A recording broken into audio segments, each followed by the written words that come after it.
tous, un Zoom aujourd'hui en compagnie de Rémi Soulier. Bonjour Rémi. Bonjour Pierre Bergerot. Rémi, écrivain, philosophe et surtout pour TVL, l'animateur des idées à l'endroit. Vous nous présentez aujourd'hui cet ouvrage à retrouver comme d'habitude sur la boutique de TV Liberté. L'enthousiasme, c'est édité aux éditions de la Nouvelle Librairie. Alors c'est un ouvrage qui vient clôturer une trilogie. Rémi, cet ouvrage commençait avec Racination, puis L'éther. Comment l'ouvrage vient-il clôturer cette trilogie ? Il s'agit en quelque sorte d'un aboutissement. Racination et L'éther étaient consacrés, si je dois être synthétique, à un double enracinement. Racination était l'enracinement terrestre, L'éther l'enracinement plutôt céleste ou célestiel, comme son nom l'indique. Et l'enthousiasme, c'est littéralement, l'enthousiasme en grec, vous savez, c'est la possession par le Dieu. C'est le fait c'est le poète qui est possédé par le Dieu. Et donc l'enthousiasme, c'est la rencontre du ciel et de la terre. Alors je ne les ai jamais envisagés d'une manière séparée, ni dans Racination, ni dans L'éther. J'ai fait cette présentation par commodité, par goût de la synthèse et de la rapidité. Mais l'enthousiasme vient en quelque sorte ponctuer cette rencontre entre les domaines, pourrait-on dire, temporels et spirituels, dans le registre de ce qui m'est cher, c'est-à-dire de la confrontation et de l'union et de l'unité de la poésie et de la métaphysique, mais aussi de l'habitation de la terre qui, pour reprendre le mot fameux le vers fameux de Hölderlin, habiter poétiquement la terre, c'est aussi l'habiter politiquement en quelque sorte. Et c'est donc cet ensemble-là que je me suis efforcé de souligner, de faire tenir, de vertébrer. Cette verticalité d'ailleurs est inhérente à l'ordre même des choses, c'est ce que j'ai essayé de montrer.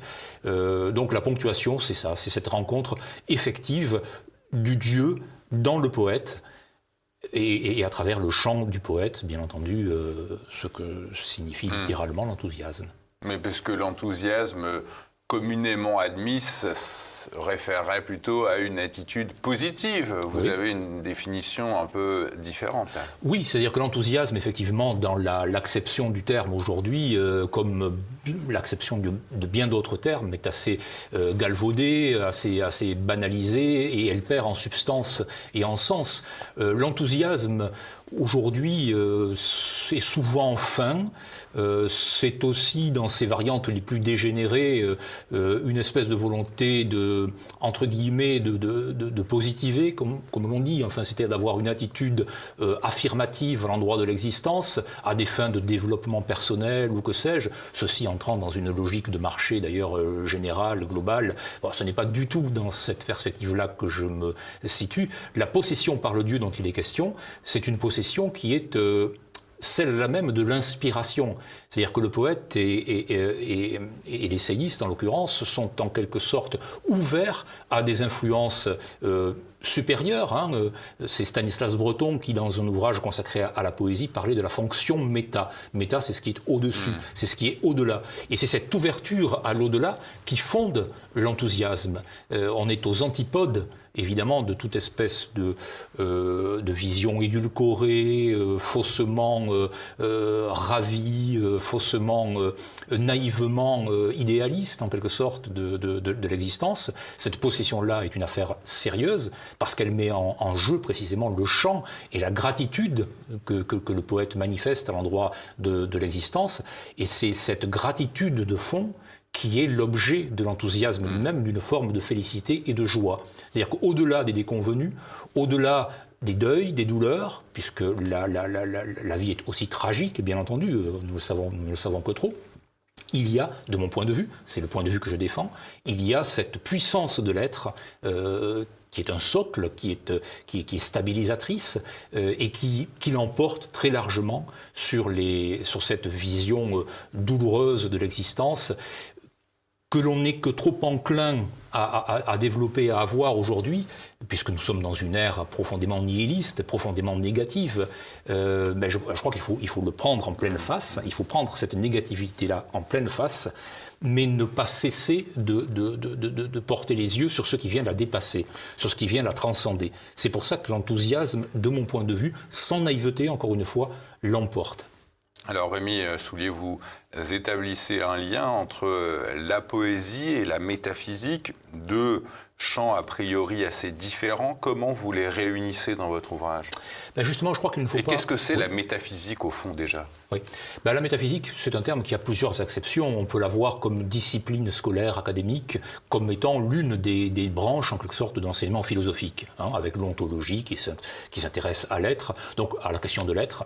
Littéralement, la métaphysique, c'est donc ce qui est au-delà, ou bien à côté, ou bien presque, pourrait-on dire, avec la physis, c'est-à-dire la nature. C'est ce qui se situe, a priori, où on pourrait en donner une définition encore plus juste, qui est celle que Paul Claudel donnait à Bernanos, c'est la nature portée à son degré le plus intense, le plus... et vous voyez, ce n'est pas un hasard si c'est un poète qui, encore une fois de mon point de vue, mais c'est ce que je valorise, et c'est ce qui me paraît le plus singulier, et ce qui me paraît devoir être mis en avant, ce n'est pas un hasard si, à mes yeux, c'est un poète qui donne la définition la plus juste, la plus exacte de la métaphysique. Cette nature portée à son degré d'intensité. C'est-à-dire une divinisation de la nature ? C'est ça, divinisation. C'est-à-dire qu'il s'agit de voir ce que la nature, effectivement, comporte de plus glorieux, de plus éclatant. Vous savez, Héraclite disait « les Grecs sont ceux qui ont vu les dieux face à face ». Voir les dieux face à face, cela signifie voir la portion du monde dans laquelle nous sommes, un peu comme les soldats de Xénophon qui procèdent à l'ascension d'une dune et qui se retrouvent face à la mer et qui ne peuvent que dire simplement « Thalassa ». Thalassa, la mer. Mais quand ils disent Thalassa, ils disent Poséidon, c'est le dieu qu'ils voient. C'est-à-dire qu'ils voient cette portion du réel dans toute sa gloire et dans tout son éclat. Eh bien voilà le lien qu'il y a avec, entre poésie et métaphysique. La physique, la physis, la nature, vue dans son acmé, dans son paroxysme, dans sa gloire, dans son éclat, c'est l'être même, ou une portion de l'être même, vue dans la même gloire et dans le même éclat. Et cela, les poètes, vous voyez Claudel, les poètes le perçoivent, quelle que soit d'ailleurs leur perspective religieuse ou spirituelle. Claudel est évidemment un grand poète catholique, pour aller vite, mais c'est aussi un grand poète du cosmos. Il y a une cosmologie claudélienne. Et lorsque Claudel donne cette formule-là, il la donne à Bernanos. C'est très étrange, la correspondance entre Claudel et Bernanos, pour le féliciter d'avoir du personnage du Maquignon, c'est-à-dire du diable, dans Sous le soleil de Satan, le premier roman de Bernanos. Donc vous voyez comment la poésie et la métaphysique, dans cette perspective-là, s'articulent. Nul besoin d'un vocabulaire technique, enfin ça, si, bien sûr, dans le registre universitaire, scientifique, ça va de soi. Il y a un langage métaphysique.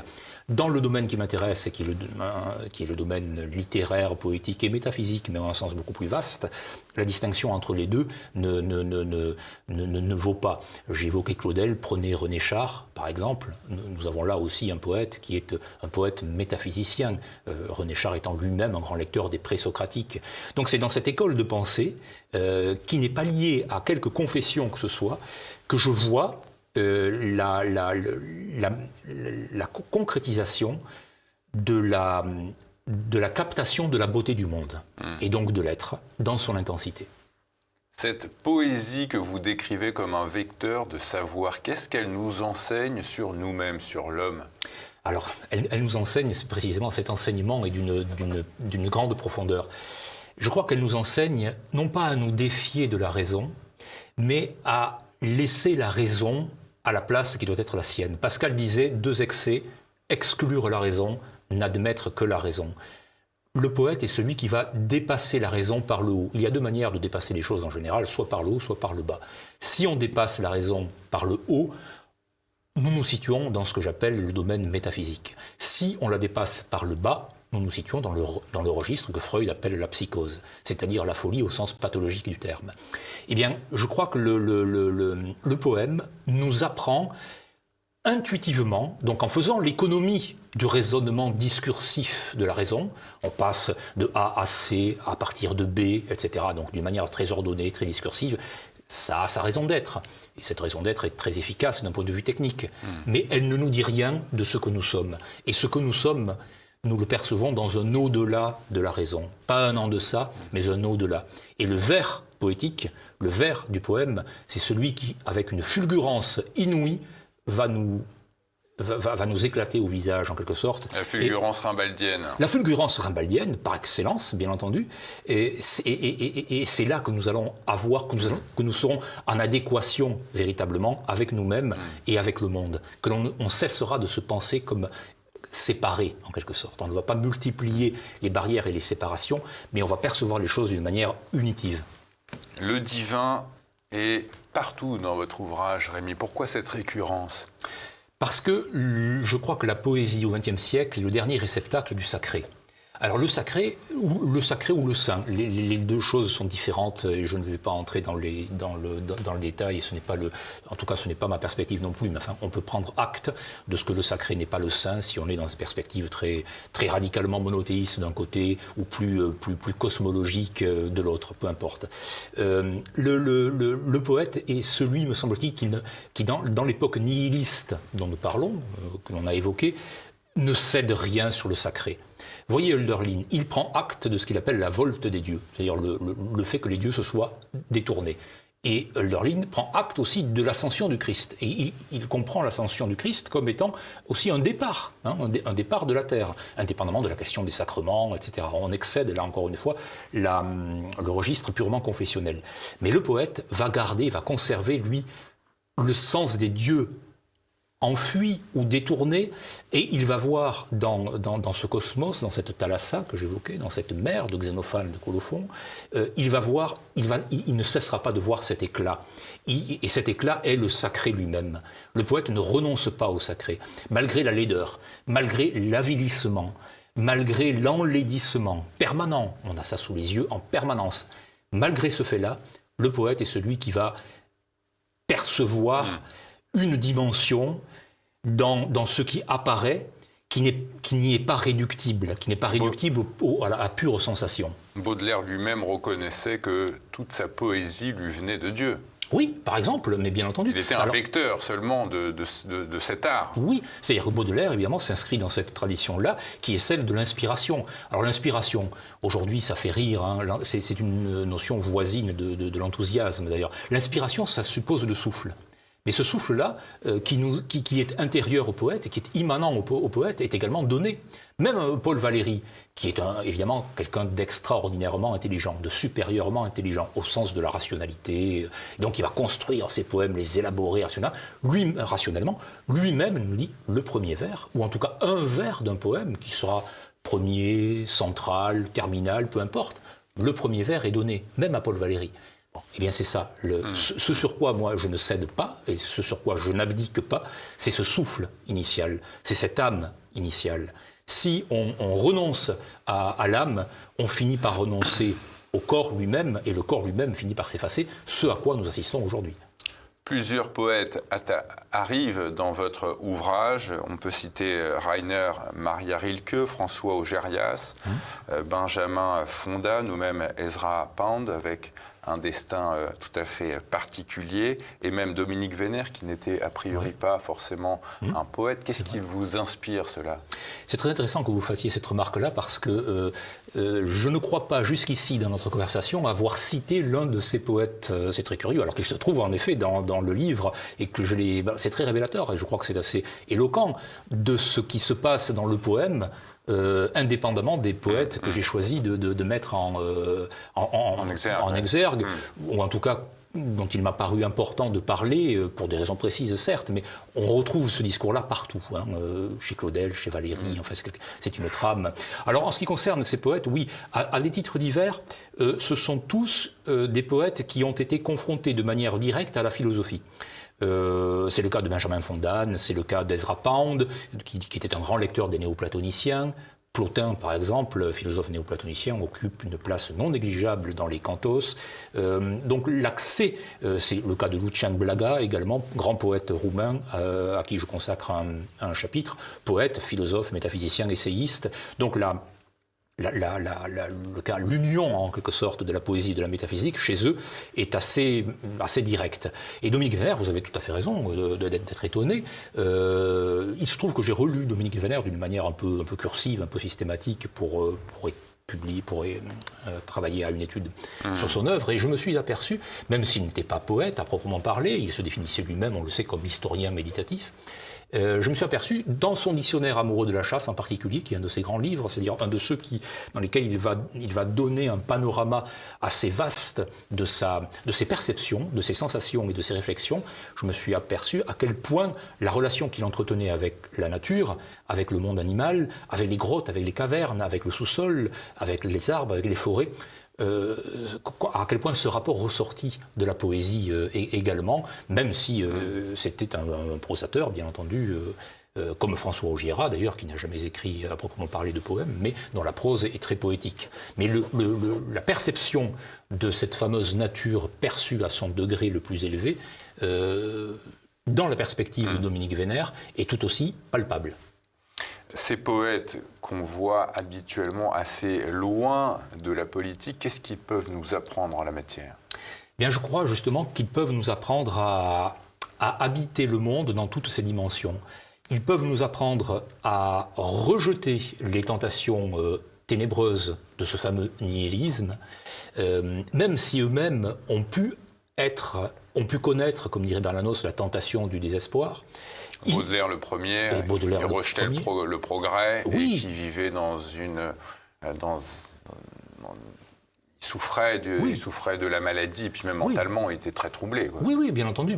Mais il n'empêche que ces poèmes sont d'une clarté, d'une limpidité et d'une élévation, pour reprendre le titre de ces poèmes, qui sont tout à fait admirables. Donc les poètes nous apprennent donc à percevoir cette nature dans son degré le plus élevé, à lutter contre le nihilisme et à ne pas perdre la moindre des dimensions de ce qui constitue notre humanité en lien avec ce qui la dépasse, qui est le monde, pourrait-on dire, divin ou angélique. Autrement dit, les poètes sont ceux qui... Vous savez, dans l'anthropologie traditionnelle, l'homme est toujours trine, en quelque sorte. Hein. Il a un corps, il a une âme, il a un esprit. Eh bien, c'est valable chez saint Paul, c'est valable dans toutes les traditions, quelles qu'elles soient. Eh bien, les poètes sont ceux qui n'abdiquent rien, ni du corps, ni de l'âme, ni de l'esprit. Ils sont, si mutilés, si blessés soient-ils, leur chant fait d'eux des hommes intégraux. Vous naviguez beaucoup, Rémi Soulier, entre paganisme, christianisme, polythéisme, polythéisme et monothéisme. Où est-ce que vous vous situez exactement ? Alors l'horizon le plus simplement, celui que l'on pourra pointer de la manière la plus simple et la plus évidente, c'est l'horizon précisément, je reviens sur ce thème, métaphysique, au sens où l'entend René Guénon. C'est-à-dire que, de mon point de vue, il n'y a strictement aucune contradiction, pour reprendre les termes d'une vieille dialectique grecque, entre l'un et le multiple, qu'il est vain d'opposer de manière radicale l'un et le multiple, mais qu'il y a au contraire une union, une unité des deux, et que l'on peut percevoir...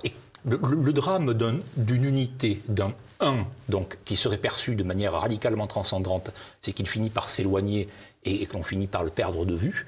Un multiple qui ne reposerait sur aucune unité est impensable, parce que le multiple, c'est't l'addition d'une unité à une autre unité. Enfin, c'est plus un, plus un, plus un.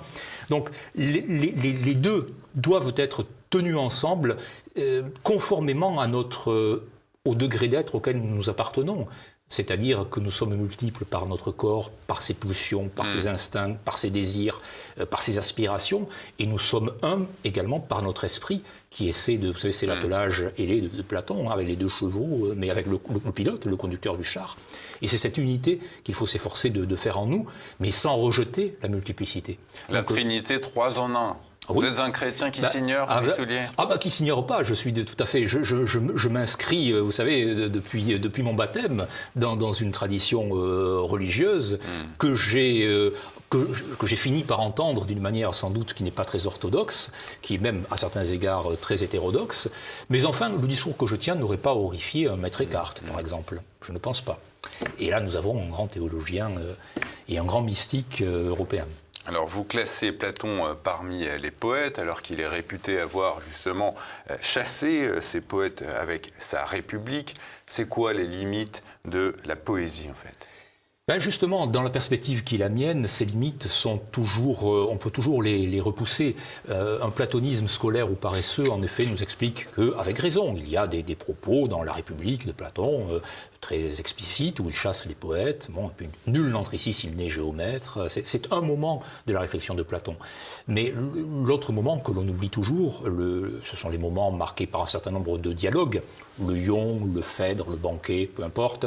Le poète est au contraire extraordinairement valorisé, en ceci qu'il est précisément enthousiaste, c'est-à-dire qu'il est possédé par le Dieu, la divine mania, la divine folie. Et ça, Platon le reconnaît lui-même. Et lui-même, d'ailleurs, Platon a commencé par écrire des vers. Je lis les dialogues de Platon, l'ensemble des dialogues de Platon, comme en effet un grand poème.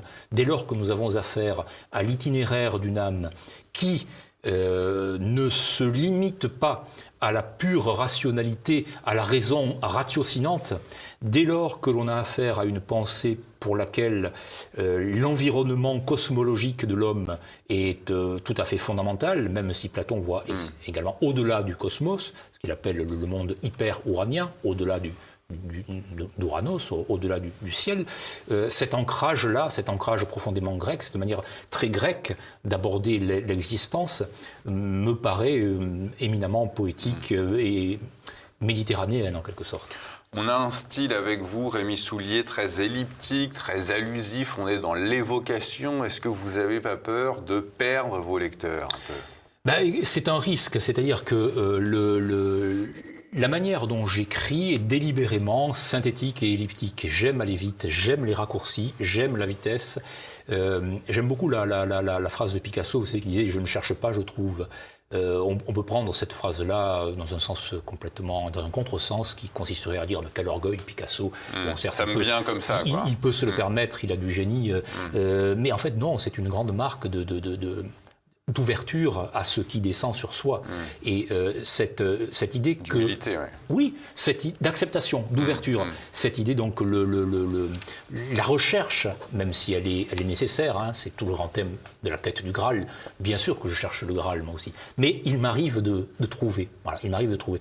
Et cette trouvaille est tout entière incluse dans une phrase, dans un mot, parfois même dans une lettre, d'où le goût également qui est le mien des jeux. Mais le jeu est une activité très sérieuse, nous disent Héraclite et Nietzsche, le sérieux de l'enfant qui joue. Et la contrepartie, effectivement, c'est quelque chose qui peut paraître un peu déroutant. Mais si l'on a la volonté d'aller au-delà d'un certain nombre d'obstacles, je crois que on peut parfaitement saisir l'esprit de ce dont il est question. Vous savez, Aragon disait qu'il avait lu Dostoïevski quand il avait 11 ou 12 ans à peu près. Et il disait je ne comprenais pas tout, naturellement, mais de Dostoïevski, à 11 ans, 12 ans, il me sont restés des images. Eh bien, je crois que si l'on peut garder des images, si l'on peut garder simplement des mots, même à la limite, si on doit aller dans le dictionnaire, mais on n'est pas obligé d'y aller dans le dictionnaire, mais si on garde des sons, eh bien, on garde cet esprit-là. Et c'est ça qui me paraît de très loin l'essentiel. Le sens. C'est le sens et c'est le son. Et c'est le sens tel qu'il s'exprime à partir du son. Après l'enthousiasme, Rémi Soulier, qu'est-ce qui va vous intéresser? Vers quelle écriture allez-vous aller? Alors je prends toujours beaucoup de notes, hein, c'est-à-dire que chez moi l'activité de lecture est inséparable de l'activité d'écriture et donc de la prise de notes. J'ai plusieurs projets. Peut-être un projet plus immédiatement accessible, plus traditionnel, qui serait de l'ordre du récit, qui serait le récit, un récit assez autobiographique et un récit lié à ma ville natale. C'est une possibilité, mais toujours pareil, chez moi, avec des ouvertures bien plus vastes.